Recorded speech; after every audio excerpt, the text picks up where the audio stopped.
Hi, my name is Seetal and you're watching Seetal MD. In today's video, I'm going to show you how to make a really simple baby doll dress using a jersey knit material.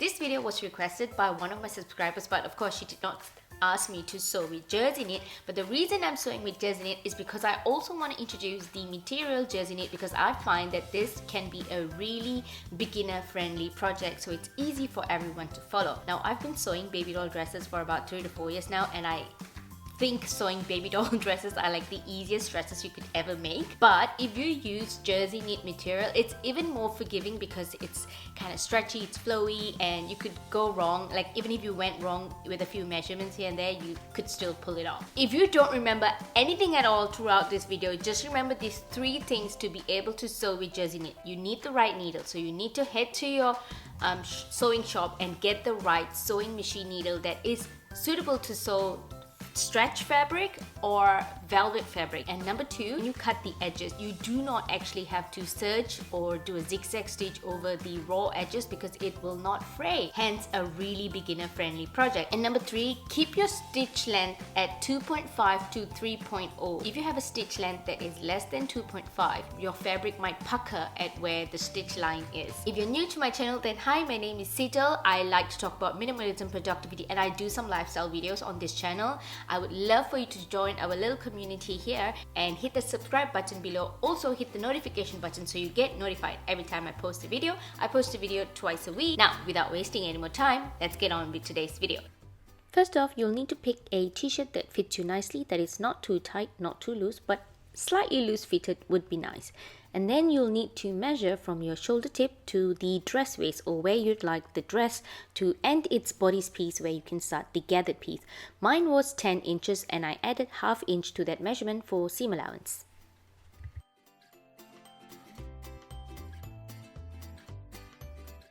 Now it's time to clone your t-shirt.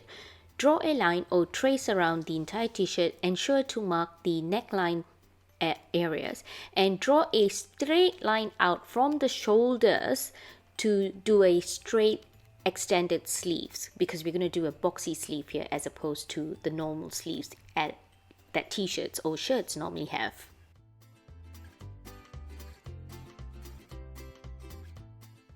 Once you're done with that, add ½ inch seam allowance all around your t-shirt pattern.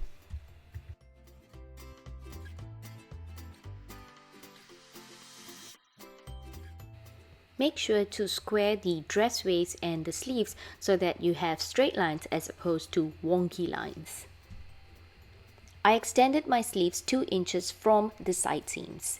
And next, you need to cut out your bodice piece, which will be the back piece. And in order to make the front piece, I saved paper here by just drawing out ½ inch seam allowance on the front neck piece and then cutting that line just enough, but not completely, so I can fold that piece back and draw the front bodice piece on my fabric, and then I can use the same paper to draw the back bodice piece on my fabric. And then I placed my pattern by its center onto the fold line of my fabric. Now, because my fabric doesn't have a wrong side or a right side, it doesn't matter if I put it right side facing up, right side facing down, but you will need to put your pattern on the right side of your fabric, and ensure you do the same for your front and back pieces. That way you get nice mirrored bodice pieces. Now, I didn't quite like my front neckline here because it looked kind of a V shape, so I just folded it back and then tried to do another circle on top of it to sort of round it up, but it ended up being square and I was okay with it. Next, you will need to measure your neck circumference to cut out the neckband, and ensure to reduce your neckband measurement by 1 inch or more, depending on how stretchy your fabric is, to cut out the neckband. Now, the reason we do this is because when we are sewing the neckband to the neck of the t-shirt or the bodice piece, you will need to stretch the neckband and not the neck of the actual bodice, so that when you have finished sewing it, the neck of your bodice piece lays nice and flat around your neck, as opposed to standing up like it's being fanned or something. Not a good look. And then measure out your dress waist and times it by 1.5 because we are going to use that to cut out our skirt width. The measurement of the skirt length can be up to you. Mine was 20 inches length and 28 inches of the width, and then I cut 2 pieces of this to make the front and back.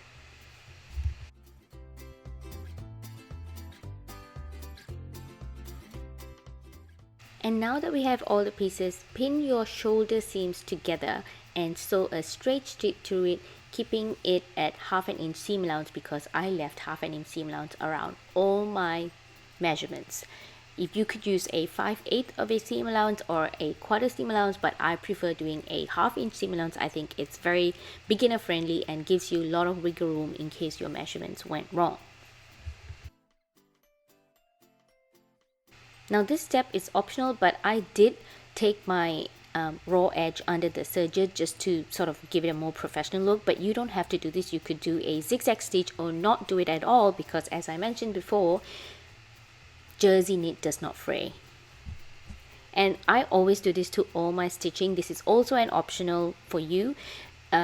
Go over this shoulder seams that you've already done on the right side to sew a top stitch. A top stitch basically is a stitch to sort of neaten the seam and sort of give it a more professional look, and it also enables and also prevents any tearing when you're wearing it. Now after I sewed the shoulder seams, I found that my neck was a little uneven. You can even out your neck at this time by cutting it a little bit if you wanted to, and if you didn't want to, that would be okay too, but you might find it come a little bit, it might be a little tricky to sew on the neckband later if you do not even this out at this point. Moving on to the sleeves, fold your sleeves wrong side out and sew it. I folded mine wrong side out about 1 inch because I extended my sleeves about 2 inches, so I folded in 1 inch, and then I pinned it all along, and I sewed a stitch just at where the raw edge is, so about 1/4 inch from the edge of the raw edge or less than 1/4 inch of the raw edge.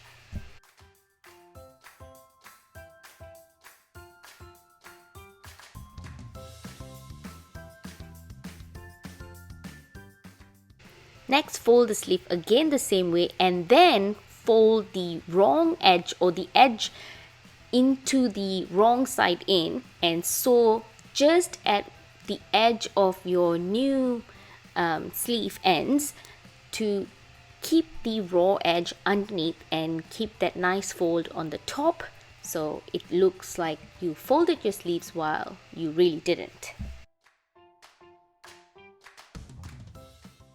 And then I went ahead and made a small stitch at the shoulder edge or where the shoulder seam is, so that I will keep that fold in place and it will not unfold every time I put my fabric through the washing machine and it comes out.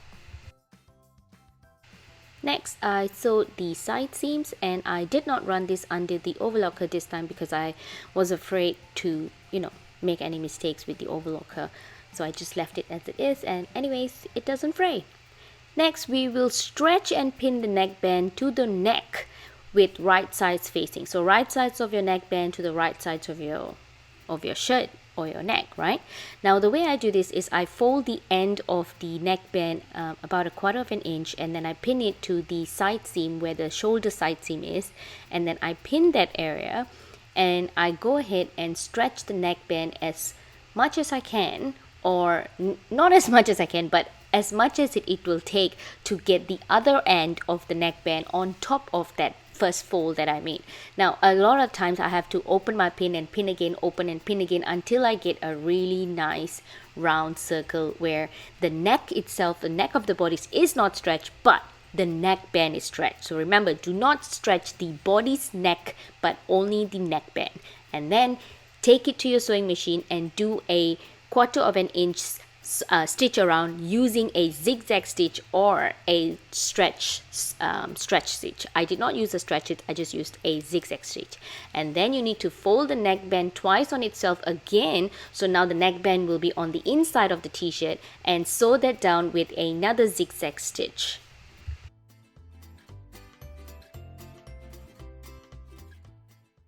And now you can admire your work. Moving on to the skirt pieces. Now the first thing we need to do is to sew the side seams of the skirt pieces together and then serge it if you want to, and then sew a basting stitch on the front of the skirt piece and the back of the skirt piece. A basting stitch basically is a wide length stitch that allows you to make gathers later so that the skirt can fit the length or the width of the body space up top. Now the reason I sew two separate basting stitches for the front side of the skirt and the back side of the skirt is so that I can pull the gathers in from either side of the skirt without actually breaking the thread, and also it makes the gathers form more evenly throughout the skirt. Next, place your bodice piece into the skirt so that it is right side of the bodice facing the right side of the skirt, and pin it together. But make sure when you pin, you want to pin on the gathered side of the skirt, so on the outside of this entire ensemble, so that when you put this under the sewing machine, you're going to sew this together with the gathers facing you and not the other way around, because when the gathers is facing you, which is lying on top of the bodice piece, you are better able to maneuver the gathers to make sure you sew a really nice stitch. Now use a straight stitch and not a zigzag stitch. Remember, keeping the gathers on top of the bodice piece so you can look at the gathers and make sure that you are sewing a really good stitch line here. Now go as slow as you need. This is not a competition. You do not have to hurry. You just want to make sure you do not end up having to seam rip open the whole thing all over again. Remove all the excess basting stitch threads that are on your dress, and then this is optional. I ran that whole stitch under the overlocker, and then I finished my bottom hem by folding it twice and sewing it. And this is how the dress turned out. I think it's so cute. I paired it with my Doc Marten boots and a nice hat.